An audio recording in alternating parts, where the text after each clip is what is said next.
Apa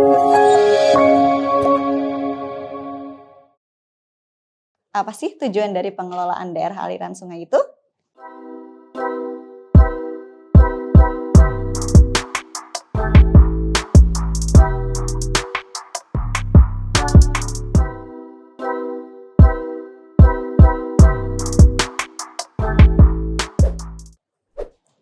Assalamualaikum warahmatullahi wabarakatuh. Saya Dian Pratiwi. Selamat datang kembali di Kuliah Teknokrat.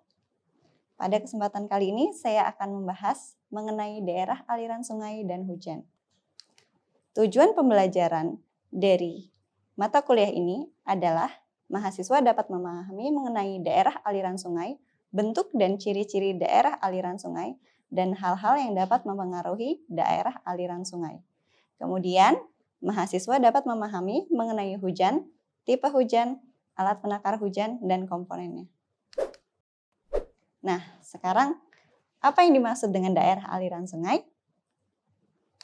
Menurut Bambang Triatmojo, daerah aliran sungai merupakan daerah yang dibatasi oleh punggung-punggung pegunungan di mana air sungai utama pada suatu titik atau stasiun yang ditinjau akan mengalir menuju sungai.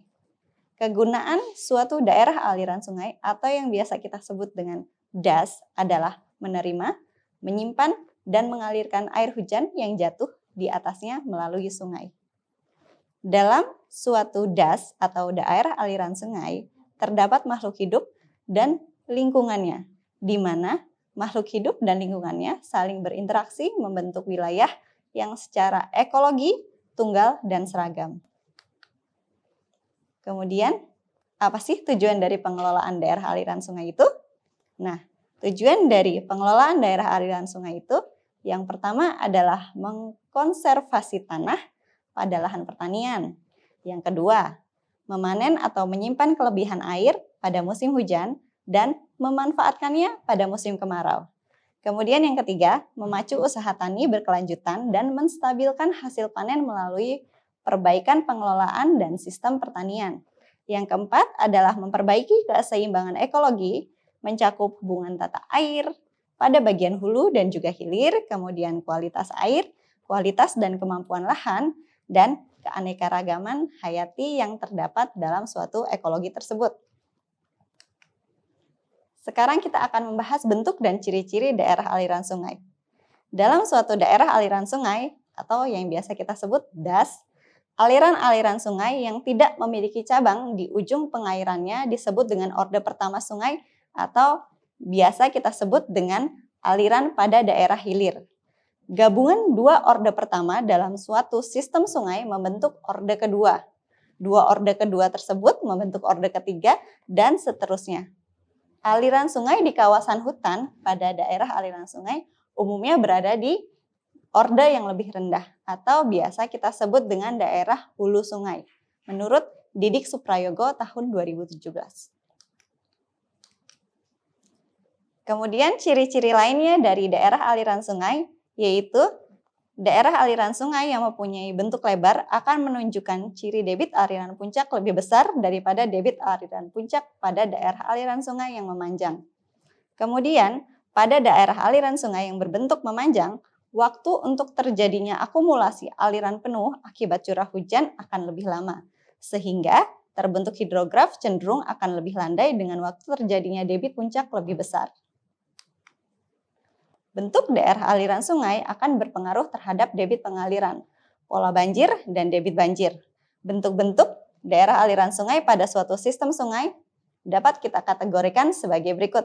Yang pertama adalah bentuk bulu burung. Di mana bentuk bulu burung ini dicirikan bahwa jalur-jalur anak sungai dari kiri ke kanan mengalir langsung ke sungai utama. Bentuk daerah aliran sungai seperti ini umumnya berdebit banjir relatif kecil, namun kejadian banjir umumnya berlangsung relatif lama. Hal ini dapat terjadi karena kedatangan banjir dari anak-anak sungai berbeda-beda. Yang kedua yaitu menyebar atau radial, di mana bentuk ini mempunyai ciri-ciri bahwa anak-anak sungai terkonsentrasi ke dalam suatu titik secara radial. Daerah aliran sungai dengan ciri-ciri ini berpotensi menyebabkan kejadian banjir besar di wilayah dekat dengan titik-titik pertemuan anak-anak sungai tersebut. Yang ketiga yaitu sejajar, di mana bentuk ini mempunyai ciri-ciri memiliki dua jalur daerah pengaliran kemudian bersatu di bagian hilir. Daerah aliran sungai dengan ciri-ciri seperti ini, jika terjadi banjir maka kejadian umumnya dijumpai di bagian hilir titik-titik pertemuan sungai. Hal-hal yang ditinjau dalam suatu daerah aliran sungai yaitu yang pertama adalah luas daerah aliran sungai, yang kedua adalah kondisi topografinya, yang ketiga adalah kondisi geologinya, yang keempat adalah kerapatan jaringan kuras, yang kelima adalah tata guna lahan. Sekarang kita akan membahas mengenai luas daerah aliran sungai. Debit puncak untuk setiap satuan daerah aliran sungai akan lebih besar pada daerah aliran sungai dengan luas kecil. Hal ini dapat disebabkan faktor lus dan reduksi yang umumnya lebih besar pada suatu daerah aliran sungai luas. Misalnya akibat adanya danau atau rawa.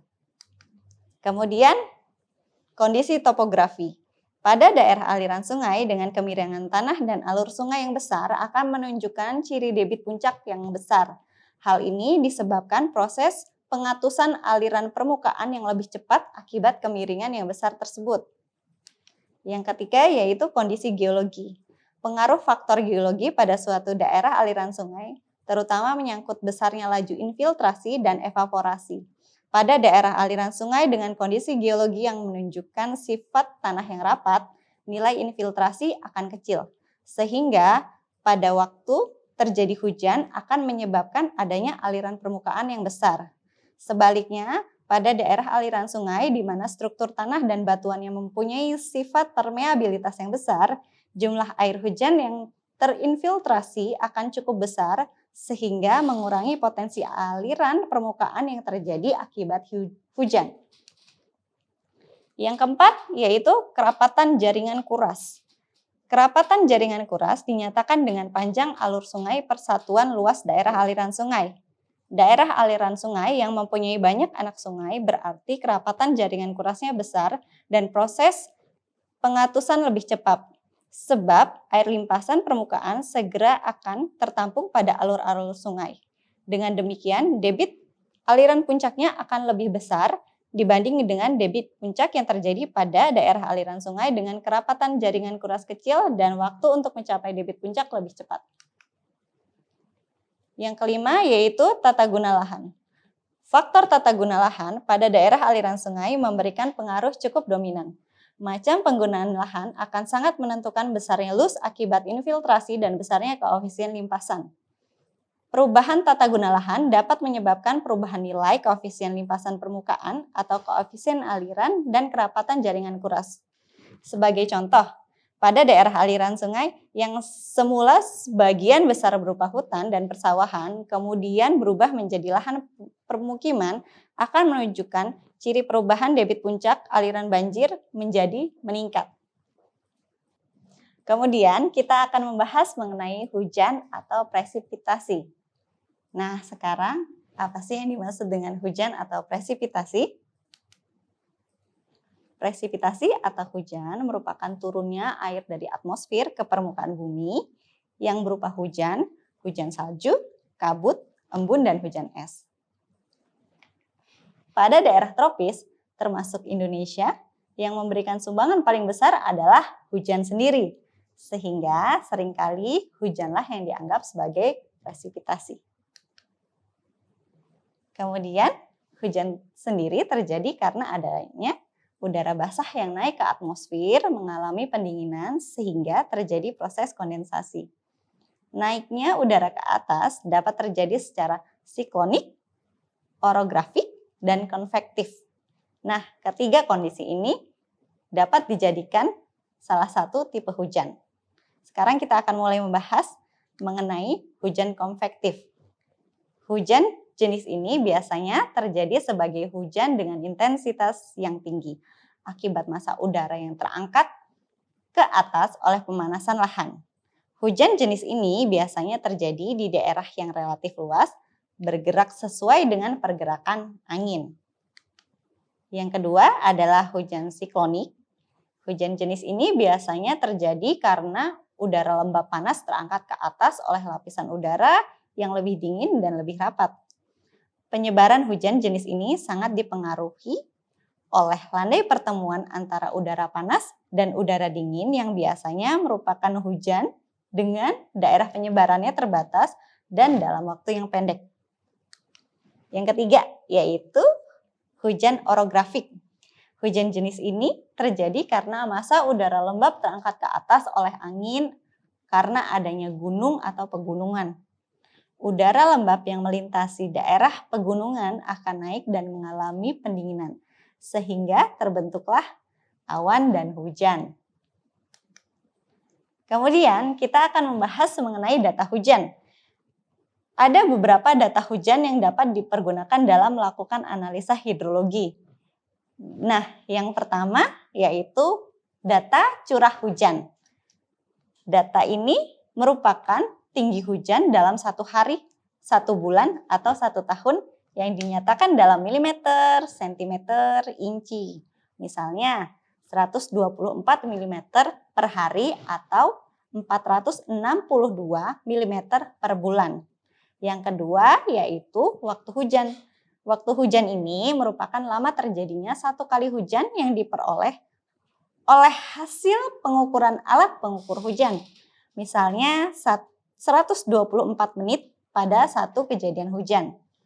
Yang ketiga, intensitas hujan. Intensitas hujan ini merupakan banyaknya hujan yang jatuh dalam periode tertentu.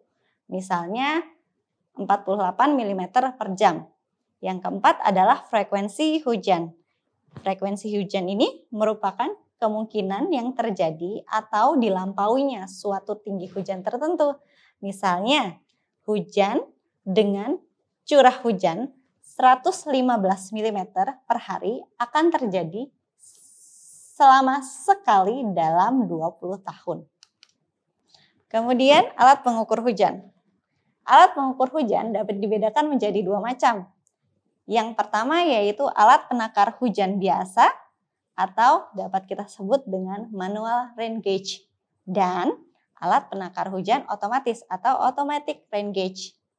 Data hujan untuk periode pendek didapat dari alat penakar hujan otomatis atau biasa kita sebut dengan ARR, Automatic Rainfall Recorder, yang dapat merekam setiap kejadian hujan selama jangka waktu tertentu. Nah, sekarang kita akan membahas mengenai alat pengukur hujan biasa. Alat penakar jenis ini biasanya terdiri atas corong dan botol penampung yang berada dalam suatu tabung silinder. Hujan akan jatuh pada corong dan akan tertampung di dalam tabung silinder. Kemudian kedalaman hujan didapat dari pengukuran volume air yang tertampung dan luas corongnya. Curah hujan kurang dari 0,1 mm akan dicatat sebagai 0,0 mm.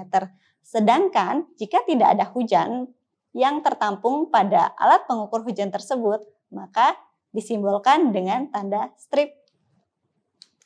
Yang kedua yaitu alat pengukur hujan otomatis.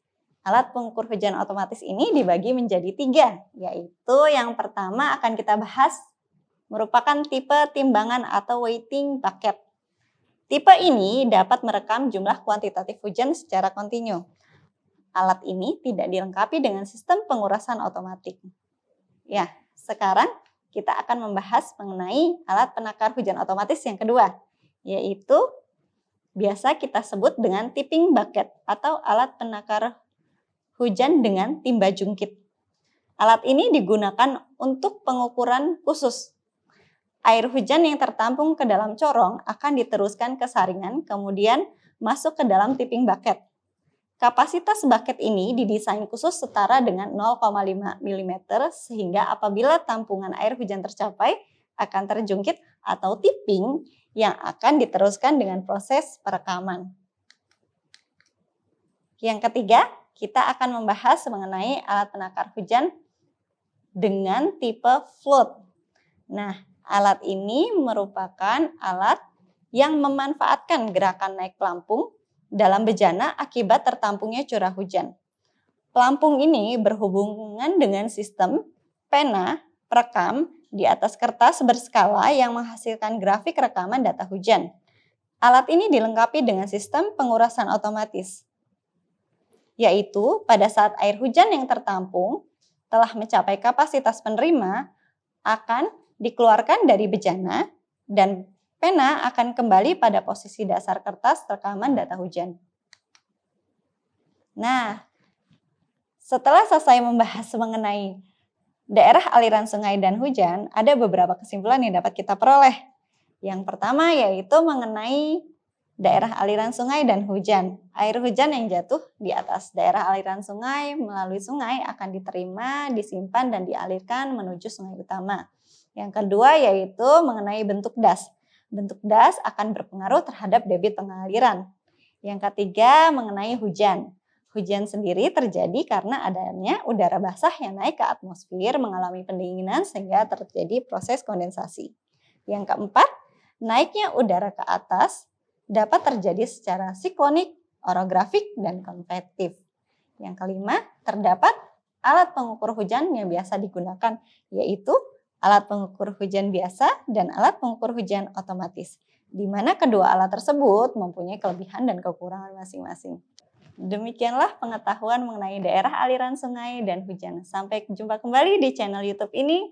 Assalamualaikum warahmatullahi wabarakatuh. Terima kasih sudah menyaksikan video pembelajaran ini. Jangan lupa like, komen, dan subscribe, serta nyalakan tanda loncengnya agar kalian tidak ketinggalan informasi update lainnya.